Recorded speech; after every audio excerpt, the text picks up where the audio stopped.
Hello there. So I'm going to read an article from The Atlantic called "The DOJ Must Prosecute Trump." The January 6th committee has provided overwhelming evidence that the former president was not some bit player along for the ride, but the central driver of a nefarious plot.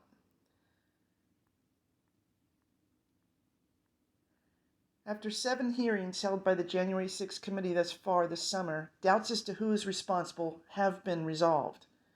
The evidence is now overwhelming that Donald Trump was the driving force behind a massive criminal conspiracy to interfere with the official January 6th congressional proceeding and to defraud the United States of a fair election outcome. The evidence is clearer and more robust than we, as former federal prosecutors, two of us as DOJ officials in Republican administrations, thought possible before the hearings began. Trump was not just a willing beneficiary of a complex plot in which others played most of the primary roles. While in office, he himself was the principal actor in nearly all of its phases, personally executing key parts of most of its elements and aware of or involved in its worst features, including the use of violence on Capitol Hill.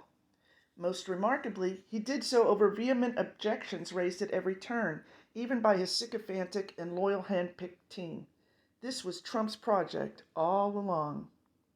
Everyone knew before the hearings began that we were dealing with perhaps the gravest imaginable offense against the nation short of secession. A serious nationwide effort pursued at multiple levels to overturn the unambiguous outcome of a national election. We all knew as well that efforts were and are unfolding nationwide to change laws and undermine electoral processes with the specific objective of succeeding at the same project in 2024 and after. But each hearing has sharpened our understanding that Donald Trump himself is the one who made it happen.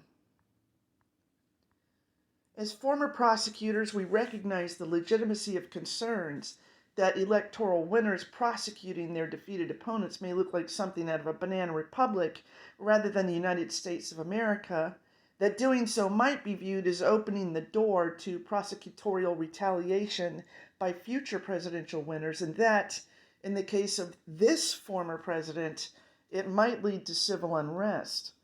But given the record now before us, all of these considerations must give way to the urgency of achieving a public reckoning for Donald Trump. The damage to America's future that would be inflicted by giving him a pass far outweighs the risks of prosecuting him. The committee's evidence to date establishes multiple significant points for prosecutors. A comprehensive summary of the evidence, offense by offense, is available at Just Security's, quote, criminal evidence tractor, quote. That's a link to a website if you want to look at it. Google it. First, contrary to speculation that Trump may have genuinely believed he won the election and thus in his own mind was seeking rough justice in trying to change the outcome, the committee has demonstrated repeatedly that he knew beyond all doubt that he had lost fair and square. Trump's former attorney, General Bill Barr, told the president that claims of widespread voter fraud were, quote, bullshit, unquote. Numerous reinforcements of that message were delivered by many others, including Barr's successor, former acting Attorney General Jeffrey Rosen, former Deputy Attorney General Richard Donoghue, and multiple Trump campaign officials. Second, Trump's involvement in carrying out the scheme was systematic, expansive, and extraordinarily personal.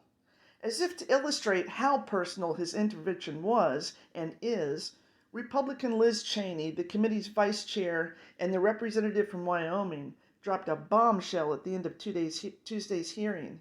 Sometime since the previous hearing on June 28th, Trump himself had contacted a witness, something that his lawyers certainly could have told him could easily lead to charges of witness tampering.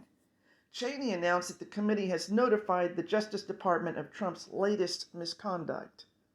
The committee's previous hearings showed that in the months after the 2020 election, Trump himself, not some aide or lawyer or other ally, tried to interfere with the state vote counting processes.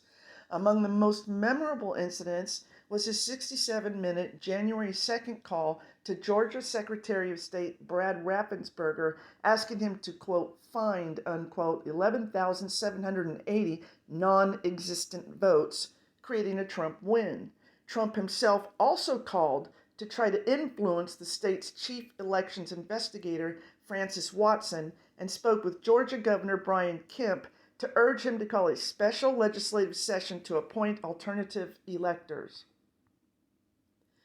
There is also evidence that Trump spoke with Republican Pennsylvania House Speaker Brian Cutler after he had declined repeated calls from Rudy Giuliani and Jenna Ellis, two Trump campaign attorneys, to bring the legislature into session to decertify the state's election results. And Republican National Committee Chair Ronna McDaniel and Arizona House Speaker Rusty Bowers, also a Republican, both testified that Trump phoned them in December to ask for their help in implementing the infamous bogus elector scheme. John Eastman, another Trump lawyer, and Giuliani were also involved with those calls. Trump tried persistently to obtain the help of the Department of Justice in creating a false public impression that the election had been fraudulent. After he failed in mid-December to persuade Bill Barr to assert election fraud, Trump called Rosen, Barr's successor, nearly every day in the same pursuit. And when this effort too failed, at a White House meeting on January 3rd, he undertook to replace Rosen with Jeffrey Clark, a second-tier DOJ official whom Trump had spoken with personally and found more compliant. This effort failed only when Donahue and Rosen told Trump that the entire department's leadership would resign if Clark were installed. Crucial to the whole plot, of course, was the unlawful scheme to pressure Vice President Mike Pence into rejecting or delaying the electoral count. Multiple witnesses testified about being present to hear Trump's, quote, heated, unquote, call with Pence on the morning of January 6. One witness said that Trump called Pence a, quote, wimp, unquote. Ivanka Trump testified that she had never previously heard her father treat Pence that way, and she told another witness that Trump had used the, quote, P word, unquote, to denigrate the vice president's manhood. Ample evidence has also shown Trump well knew that Pence could not properly do as Trump urged. Mike Pence's counsel, Greg Jacob, testified that Trump was present at a January 4th White House meeting where John Eastman admitted the unlawfulness of his and Trump's plan to have the vice president not certify the electoral count 2 days later. A third significant point for prosecutors is that the hearings have put into sharp focus Trump's personal involvement and advanced knowledge of the dangerous circumstances surrounding the January 6th insurrection. Cassidy Hutchinson, who was the principal aide to Chief of Staff Mark Meadows, testified that she overheard Trump complain just before his January 6th speech on the Ellipse that supporters were not being allowed into the security area for his speech while armed, and thus were staying outside. She recalled Trump asking to have the this is going to be a tough one, magnetometers removed, saying that he did not care if attendees were armed because, quote, they're not here to hurt me, unquote. Hutchinson also testified that Trump expected to go to the Capitol after his speech and was angry when the Secret Service denied his request to do so, testimony that others have corroborated. He wanted to be part of and lead an armed mob aimed at minimum at intimidating Congress and Mike Pence. That is significant evidence demonstrating criminal intent in connection with the crime of inciting an insurrection. Told that the mob had threatened to hang the vice president, Trump apparently responded that he, quote, deserves it, unquote. Finally, the committee has persuasively established that Trump continued to facilitate the insurrection, even after he returned to the White House once the Secret Service refused to take him to Capitol Hill. Chair of the Joint Chiefs of Staff Mark Milley testified that during the violence, Pence called him to request the National Guard to restore order. Trump made no such call. In fact, Trump did nothing for more than 3 hours to quell the insurrectionists. To the contrary, Deputy White House Press Secretary Sarah Matthews testified that by tweeting that Pence, quote, didn't have the courage to do what should have been done, unquote, to overturn the election, Trump was, quote, pouring gasoline on the fire, unquote. All of that was enough to show Trump's personal leadership of the Big Lie effort and his complicity in the violence of January 6th.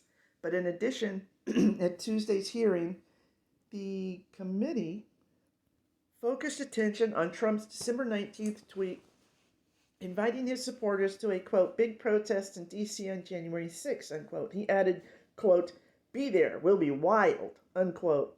The committee showed evidence of communications among the militant Oath Keepers, Proud Boys, and Three Percenters hours after the tweet, demonstrating that it was the signal that prompted previously unaligned groups to cooperate in developing military-style operational tactics for the violent Capitol invasion. In assessing the importance and priority to be given to a DOJ decision to prosecute, the Justice Department manual lists 3 factors with special relevance here. Quote, the nature and seriousness of the offense, unquote. Quote, the deterrent effect of the prosecution, unquote, and, quote, the person's culpability in connection with the offense, unquote. On the first point, it is hard to imagine an offense that would more urgently call for criminal accountability by federal prosecution than a concerted and nearly successful effort to overthrow the result of a presidential election. It is an offense against the entire nation by which Trump sought to reverse a 235-year-old constitutional tradition of presidential power transferring lawfully and peacefully. The fact that a related state grand jury investigation is proceeding in Fulton County, Georgia, relating to the part of the plot aimed at the Georgia vote count and certification process does not alter or lessen the urgency of this federal interest. Separate state and federal prosecutions can and should proceed when federal interests are as strong or stronger than the local interest.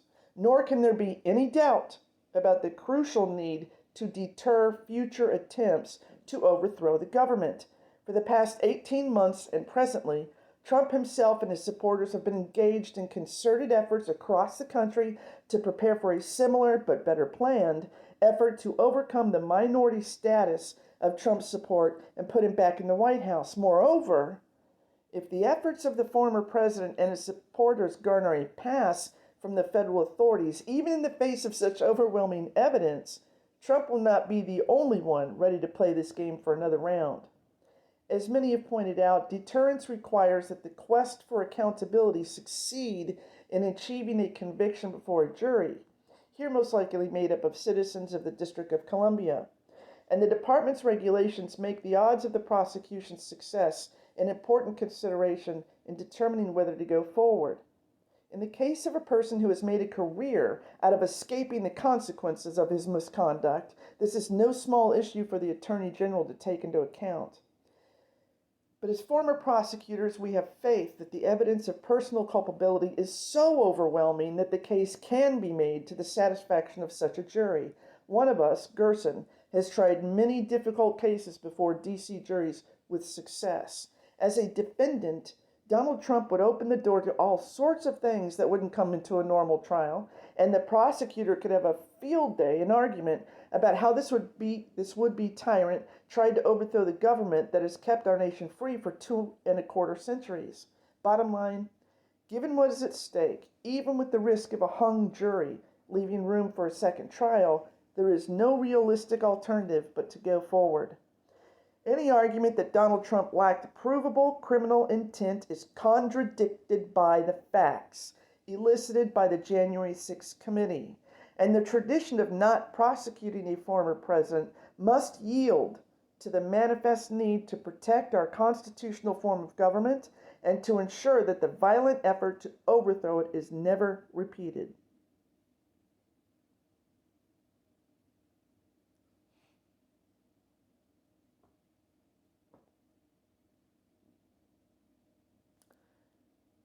There you go. See you.